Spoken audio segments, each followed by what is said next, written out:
You've probably read countless articles, watched YouTube videos, and maybe even attended workshops on how to raise your vibration. They all say the same things: meditate, eat clean, practice gratitude, and surround yourself with positive people. And while those methods work to an extent, they barely scratch the surface of what's truly possible. What if I told you that becoming a high vibrational individual isn't about adding more to your life, but about uncovering what's already within you? What if the secret to radiating an unstoppable frequency lies in methods so subtle, so profound, that most people overlook them entirely? This isn't about quick fixes or surface-level hacks. This is about diving deep into the core of your being and rewiring the way you experience reality. By the end of this video, you'll have a clear, step-by-step roadmap to achieving a vibration so high it feels like you're living in a different dimension. Let's begin. First is practicing a mental diet. Neville Goddard, one of the most influential spiritual teachers of the 20th century, spoke extensively about the concept of a mental diet. He believed that your dominant thoughts and mental conversations shape your reality. But here's the twist. It's not just about thinking positively. It's about eliminating the mental clutter that keeps you stuck in low vibration patterns. Here's how to practice a mental diet. 1. Observe your inner dialogue. For one day, pay attention to every thought that crosses your mind. Write down the recurring themes. Are you constantly doubting yourself, worrying about the future, criticizing others? These are the mental weeds that need to be pulled. 2. Replace with empowering thoughts. Once you've identified the low vibration thoughts, consciously replace them with their opposite. For example, if you catch yourself thinking, "I'll never succeed," immediately counter it with, "I am capable of achieving anything I set my mind to." 3. Persist until it becomes natural. This isn't a one-time exercise. It's a daily practice. Over time, your subconscious will adopt these new patterns, and your vibration will rise effortlessly. Before we proceed, I invite you to take a free personalized numerology reading that reveals your life path, soul urge, and destiny numbers. Click the link in the description below this video, enter your name and date of birth to grab your free life-changing reading. That's my special gift to you for coming across this video. Moving on, the key here is consistency. Most people give up after a few days because they don't see immediate results.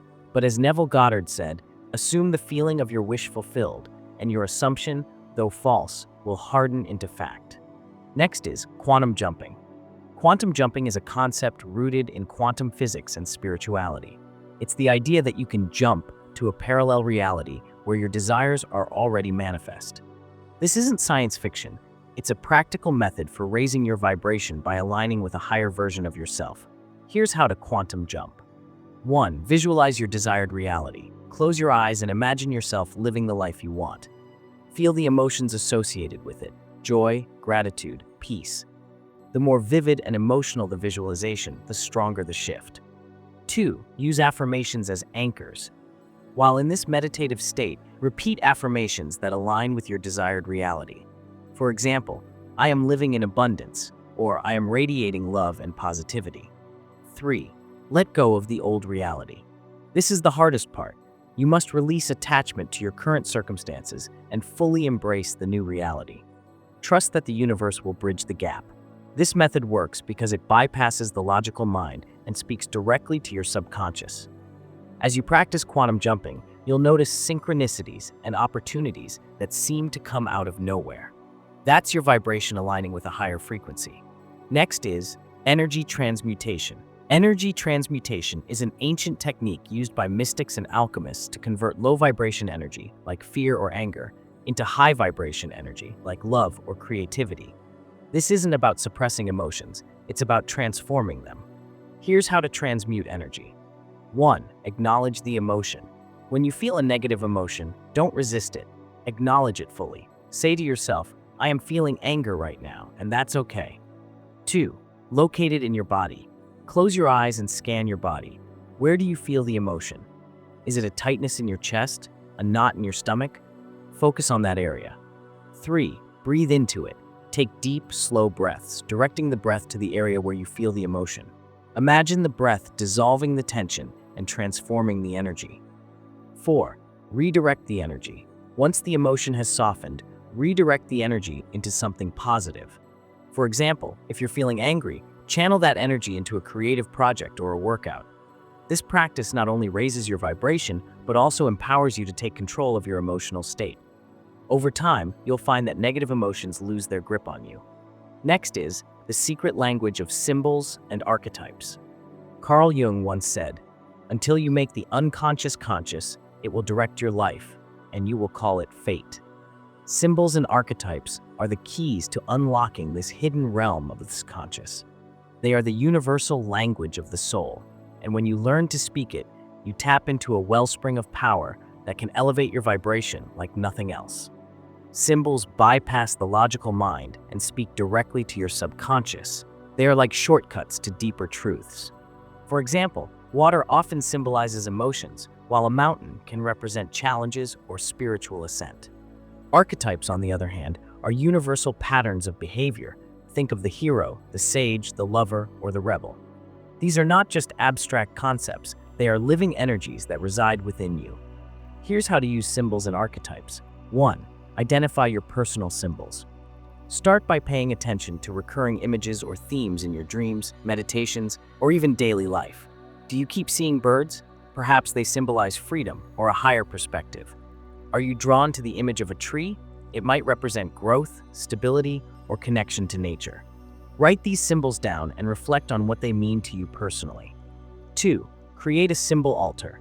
Dedicate a small space in your home to these symbols. This could be a shelf, a corner of your desk, or even a digital collage on your phone. Place objects, images, or written words that represent your symbols. For example, if you resonate with the ocean, you might place a seashell or a picture of waves. Spend a few minutes each day meditating in front of your altar, allowing the energy of these symbols to infuse your being. 3. Work with archetypes. Choose an archetype that resonates with your current goals or challenges. For example, if you're facing a difficult situation, you might embody the hero archetype, focusing on courage and perseverance. If you're seeking wisdom, channel the sage. You can do this through visualization, journaling, or even dressing in a way that reflects the archetype's energy. Number 4, integrate symbols into daily life. Wear jewelry or clothing that features your symbols, or use them as screensavers on your devices. The more you surround yourself with these powerful images, the more they'll influence your subconscious mind. By working with symbols and archetypes, you're not just raising your vibration, you're aligning with the deeper currents of your soul. This is where true transformation happens. Next is the ultimate hack, living in the end. Neville Goddard's concept of living in the end is one of the most profound yet misunderstood teachings in spiritual practice. It's not about pretending or wishful thinking. It's about embodying the state of already having what you desire. When you live in the end, you collapse time and space, bringing your desired reality into the present moment. Your vibration is a reflection of your state of being. If you're constantly yearning for something, you're vibrating at the frequency of lack. But when you live in the end, you vibrate at the frequency of fulfillment. This is the ultimate hack because it bypasses the need for external validation or proof. You're no longer waiting for the universe to deliver, you're already there. Here's how to live in the end.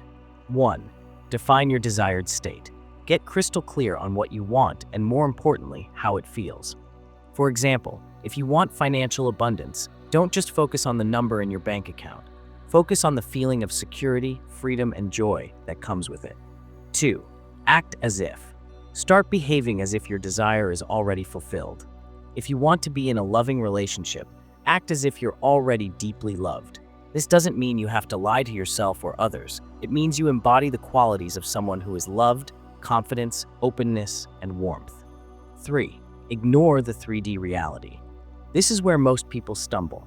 Your current circumstances may not reflect your desired state, but that's irrelevant. The 3D world is just a projection of your past thoughts and beliefs. By living in the end, you're creating a new projection. Trust that your vibration is shaping your reality, even if you can't see it yet. 4. Use affirmations and visualization. Reinforce your new state with affirmations like, "I am so grateful to be living in abundance," or "I am radiating love and joy." Pair these with visualization exercises where you see yourself living your desired reality in vivid detail. 5. Let go of the how. One of the biggest blocks to living in the end is trying to figure out how your desire will manifest. This is the job of the universe, not yours.